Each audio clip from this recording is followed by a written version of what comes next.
Trevor's unavailable right now, and rather than sit around waiting for him to return, I'm heading out on my own for a series of shorter conversations with authors, creators, and other interesting people.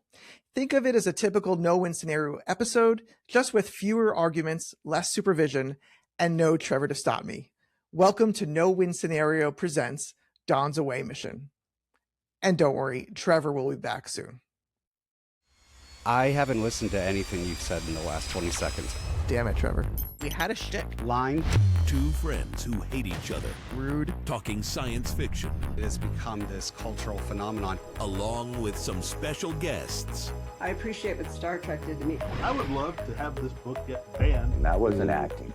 That was real. Do you know what our YouTube channel is? Absolutely not.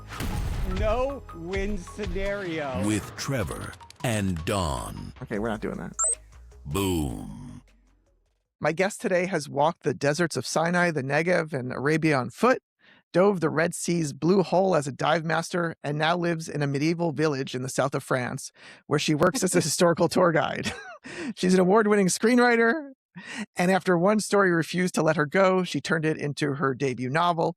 The Correction is a historical sci-fi thriller about a man over 1,000 years old dropped into a simulation of ancient Sinai to fix something that went wrong. So, Sarit Zadok, thank you so much for joining No Win Scenario. How you doing? I'm excellent. Thank you for that great and delicious intro. I couldn't have Delicious. said it better Oh, myself. awesome. Yeah. Oh, I'm so glad to Yeah. hear that.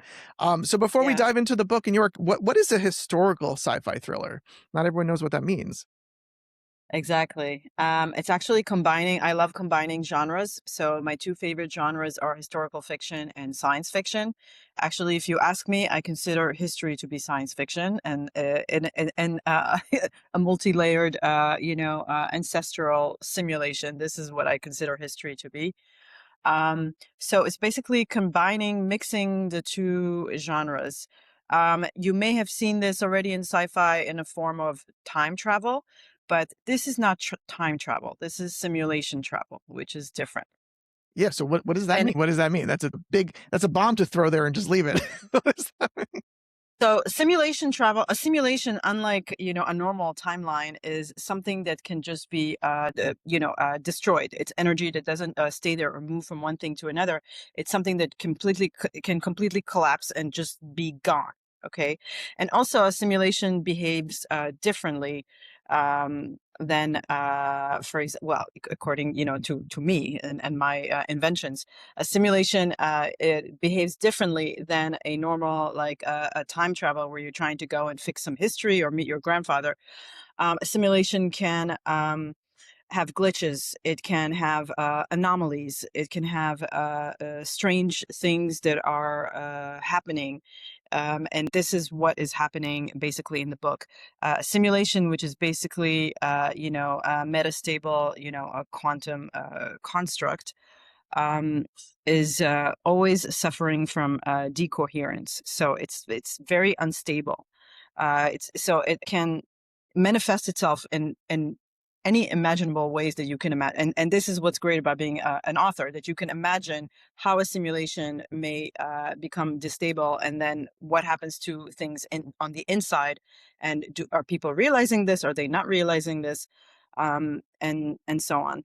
And some of it is based on things that I read about, people who consider that we live in a simulation. And I won't get into it if I consider or not. I'm not getting into this discussion. That was going to be my But next keep going. question, though. But all right, I'll let it go. But that was my next question. We can get into it if you want. But a lot of people are looking for glitches in everyday life. So they will say, oh, the sky is failing to load, or there's birds that are suspended. Or they will say Elon Musk is basically someone that it's inserted by the sim creator to level us up. There are all kinds of things that people come up to come up with a different, glitches in the simulation. So, you can just go with that when you're writing. So instead of asking you, do you think we're living in a simulation? Let me phrase it this way. Why do you think other people consider that? Is there something inherent about we don't trust our reality? Is it religious based almost, or like a reaction to it? Like where does that come from, you Well, think? Well, it comes from many, many things. There are many reasons why we are, in my opinion, probably in a simulation. And there's one guy in Oxford, a philosopher called Nick Bostrom. You may have heard Yeah, about sure. him. He's one of the big guys. And there are many YouTube lectures and where he explains that. I've written also an article kind of like summarizing why I think some of the arguments for simulation. Some of the main things are, they're saying, well, maybe we're like in this big video game. You consider what video games were like 40 years ago, two dots on the screen, and now look at it.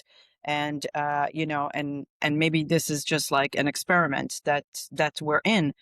A third of our life we spend sleeping. So maybe this whole sleeping time, we're in the base reality. And when we wake up, we're just playing in this experiment Yeah, by some evil yeah. genius. Other people are pointing to things such as, the conditions on Earth for life are so specific and so rare and so unique that it's almost like too good to be true to have created this planet where we can survive when you consider the entire universe and everything that's going on. It's the right temperature, it's the right, atmosphere, it's the right gravity. Everything is perfect for us to survive. Why? Is this, created by someone? Or maybe, and the speed of light, maybe this is just some constraint to prevent us from breaking out of the simulation. You know what I'm saying? There's all kinds. Wouldn't if we were living in a simulation, then wouldn't that Yeah. mean that whomever created the simulation would have to then themselves be in another simulation, and it would just be an infinite simulations, in which case that seems Well, maybe less likely than the some other example. Well, it could be that this is some sort of a creator from a base reality. I mean, we're creating simulations every day. I mean, what are movies if not simulations Right. that we insert ourselves into all the time? I mean, we're addicted to all these simulations we create all the time. So this could just be someone who is either experimenting or is nostalgic for some ancestral simulation of the past. There could be, this is a very interesting point that you bring.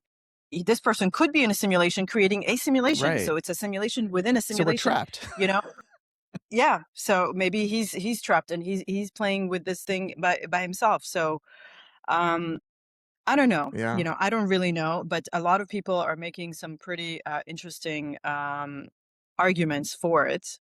And I play with it in my Yeah, books. so So let's talk about the correction. Yeah, give us what's the story about here? Because it's very interesting. I think very unique. Very unique. it Yeah. yeah, it's so, basically, in the far future, this world that I imagine, in the far future, there are these rogue simulations that are plaguing the base reality. So, for different reasons that I get into in the books, people created these simulations, just ancestral historical simulations because of nostalgia or whatever. Um, and some of these went rogue. Okay, so they're breaking out of the normal clocking system. And and at some point the Federation of Earth and Mars decides that these are unethical and illegal and should all be collapsed. We're done with this nonsense. We're all addicted to these things. And then some people resist that. They don't want. It's like if you have a favorite movie, like, no, please don't delete that. I want to watch it again. So these people, what they did, they inserted themselves into the simulation and thereby became their simulation guardians. And as long as they're inside, you cannot collapse the simulation. So the Federation said, okay, so they created this whole other order of specialized soldiers, combat units that go inside the simulations, find the simulation guardian, and basically kill them to allow the collapse of the simulation. Okay, so that went on for like 1,000 years, and this is what they've done to most of them, except three, which I call the tri-simulation quandary, which became linked. Okay, they became linked and entangled with one another. And this is the simulation of the year 297, 70, the siege of Jerusalem, and more like a modern one in the year 2000. So they became linked. And now killing the Sim Guardian does nothing because actually what you need to do is find the source of the paradox, which are these like ancient Roman coins, which have a specialized molecular structure that act as the coherence anchor for these simulations. So basically that's the whole story. The protagonist is inserted into this quandary, and he has to battle all these forces and chase these coins, try to destroy them, try to do different things. And of course, he's been doing this for a long, long time. And it's not working. And at the last mission, this is the one it's in the book, he breaks the cardinal rule by participating. So the characters, soldiers, are forbidden to participate with sim entities, meaning they're not allowed to become romantically entangled with them. But after 1,000 years, this, the man is a man is a man. You know what I'm saying? After 1,000 years, I think some people might say after a day, but okay. We'll go 1,000 years. So that's kind of like, so that creates its own host of problems. And the first two books, so this is the first book called Old Earth, because it takes place mostly in the first simulation, the year 2000. And then this is the second book that's coming out like in a month. This is the 12 coins. So this is the protagonist hunting the 12 coins. Okay. This is a proof, an Amazon proof. It's not, so that's why you have this bar. So this is the second book. Actually, both of these two, this was supposed to be like one book, but I was told by a publisher, don't do that. No one's going to. Too much story. I know. There's too much story. Yeah. So I split it into two. And then the third book that I'm currently editing, that is like a true historical science fiction. It's a siege warfare narrative about the siege of Jerusalem. And it's like the showdown at the source of the paradox, So I won't give all that, any of this away, but that's basically the story. Such a rich tapestry of story. No, that's great. I was going to say, before I ask a question, it was smart of you to move it to a second book, because when I sent my draft to my publisher, it was 130,000 words. And they're like, you're a debut author. You got to get it down to like 85 or whatever it was. And it just killed me to cut that much out of it. And whenever I see a review, they're like, I wish it was more about X or Y. I'm like, I had to cut it. It just hurts my soul. But not about me. So this is such a fascinating, like I said, tapestry of a world and events. Like, where did you draw this from? Where did this idea come from? Well, it started with the Blue Hole in Sinai, where I lived a long, long time ago. And I've always been like very fascinated with that area and in the desert. It's the whole first book is like about it, all the myths of the Bedouins and the deserts and the history. And so it started with that and the Blue Hole, which I dived to like 60 meters. And you really feel like you're entering some gate, to another world. And so it started with this idea, and because I was a screenwriter, I wrote during COVID when I had nothing to do. I wrote a whole TV show called The Blue Hole, and this was not. This was kind of like a fantasy ish, about a bunch of like junkie divers who go down the Blue Hole and discover all kinds of things and all kinds of things happening to them. So that is the beginning. And then no one wanted to produce this. They're like, we're not going to spend money on like diving things and all this. Like, so I was like, well, I'm just going to write the book. And as I started to write it, I was like, I started to get into the mystery of the Blue Hole. I'm like, so what is this? And then it just became, like a string that you pull. And maybe it's also the combination during COVID where you feel like, what the hell is going on in the world? Is this for real? Is this real? What's going on around us? So all of these things kind of lent the way. It started as a totally different story that not much remained of it in the book. And then it just became this string I pulled on. I started the image of Michael, the protagonist, the character soldier, inserted again and again into a simulation. That image became very, very, it just came out of nowhere to me. Yeah. I just saw him. I just saw that first scene. And then you start asking the questions, where he come from? What is he doing? Who is he? And it just grew. I don't know how else to put it. Can you set the scene for a second? Because, I've spent a few minutes with Bedouins in the desert in that area, but I think a lot of people here in the States don't even know who the Bedouins are. And also the Blue Hole. So, right, it's a sinkhole off near Egypt. Yeah. Can you maybe just describe their lifestyle and what you see there? Yeah.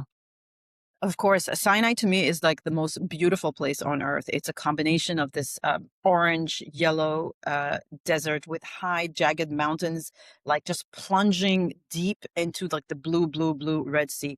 Now, especially nowadays when they're talking about Bab el-Mandeb and all these problems that we're having in that area of the world, you need to understand that the Red Sea is a very deep trench of 1,000 meters plunging. It's sitting on the Syrian-African fault line. That is the ripping point between basically Asia and Africa, you know? And that created a lot of like amazing things. And the blue hole is this mysterious, I call it mysterious because there's no other way to describe it. And I researched it. It's a mysterious, basically collapse in the reef table as, if we look, if the truth is that it's a round collapse at a reef table that goes down 150 meters. So I used to dive it a lot.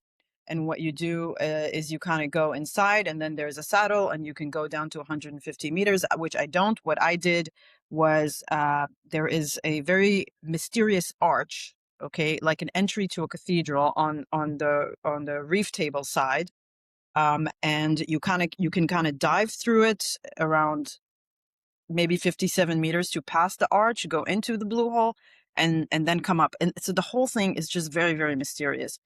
And if we're talking about the Bedouins, a lot of the Bedouins were my friends. They were the original. I mean, I can't really say original inhabitants because almost every type of civilization has inhabited the Sinai Desert.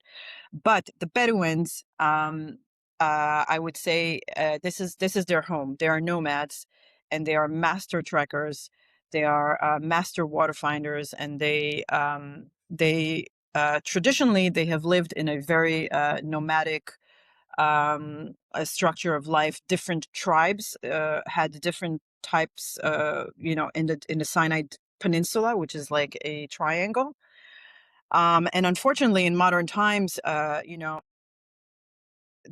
Egyptian government came and tried to settle them, and that created a lot of conflict between the Bedouins. But the Bedouins are people of the land. They don't consider that they own the land. They don't. It's like the Indians. Yeah. The American Indians. Yeah. So I spent a lot of time working with them, and because when we were diving and taking customers on dives, they were traditionally the drivers, because They again, know because it. they tried to settle them, and now you have to pay a fee for this, and now you have to pay a fee for that. Those were kind of like the only jobs they could do, is being drivers and things like that. Guides. Yeah. So so in my book, in the first book, basically, uh, another change is that Michael decides he's kind of like adopted by a Bedouin chef, I guess, who takes a liking to him. And, Michael uses his strengths to protect the tribe. And at the same time, this chef, he has offers his daughter in marriage. So that's like Yeah. the whole thing. So it's like infiltration of the stranger into like local society, and what happens. What I find so interesting is that you're so drawn to the land, the water, nature, all that. And yet there's this like huge gap between the desert, the water, and this future technology, and you're bringing it together. Was that a conscious decision? Was that just like I get where the land comes from. Where does the sort of future look come from, I guess, is really my question. It's like my research of different things. The first I there are some chapters. I mean, the first book, part of what's different in my books is also a very unbalanced structure, I would say. So the first book is maybe like 80% in the simulation of 2000, meaning it seems like a normal story, but with anomalies and strange things happening. And then 20%, we kind of get a jump into what I call the correction core. The correction core, which manages and tracks the simulations, eventually looking to pin them. So you actually get you get a view into the technology and what's happening behind the scenes. And so the technology, or I should say the hard sci-fi part, stays in that world. And the only way that you kind of feel it in the simulation is with the anomalies and the glitches. And then, of course, once it begins to destabilize, as the coherence anchor becomes, it starts to get destroyed, then you get this destabilization, and then you start to see, the glitches and the weird things that are happening. But the true techie stuff is kind of confined to the correction core. Right. I'm very curious about the craft of not just writing novels. Obviously, I've gone through the same thing, but it's getting it out to the world. And so, you took this, you tried to get it to traditional publishers. What was that process like, and what made you decide to, you know what, this is getting out there no matter what? Yeah. So I tried the traditional route like most people. So I wrote the manuscript. I queried a bunch of agents and publishers.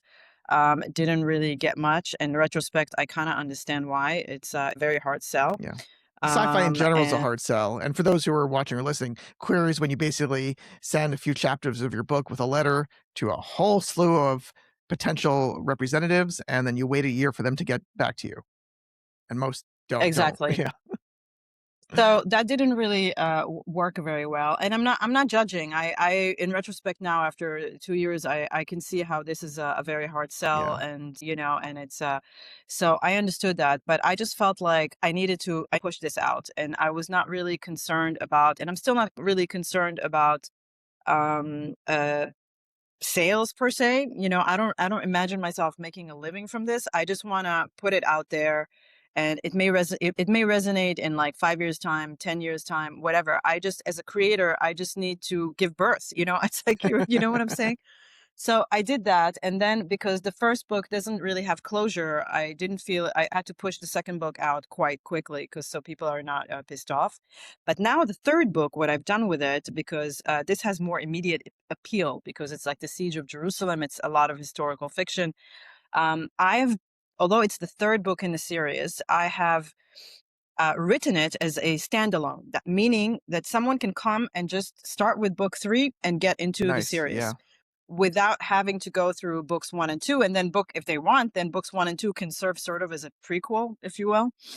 And I've started querying with that, because now I'm like revising, and I've started querying, and I can see more interest. Okay, I'm not saying, no one has yet said, okay, I'm going to publish this, but it's not like before. Now they're like curious. They're like, this is an interesting concept. I'm not sure about the execution. I'm not sure about this, so um so that book, I'm going to try more to be more, I don't know, try to get it more traditionally published. But if that doesn't work, if after like a year and going through all this doesn't work either, I'll just push it out as well. Because I think these things that we create, they have their time. How many authors do we know, or like artists?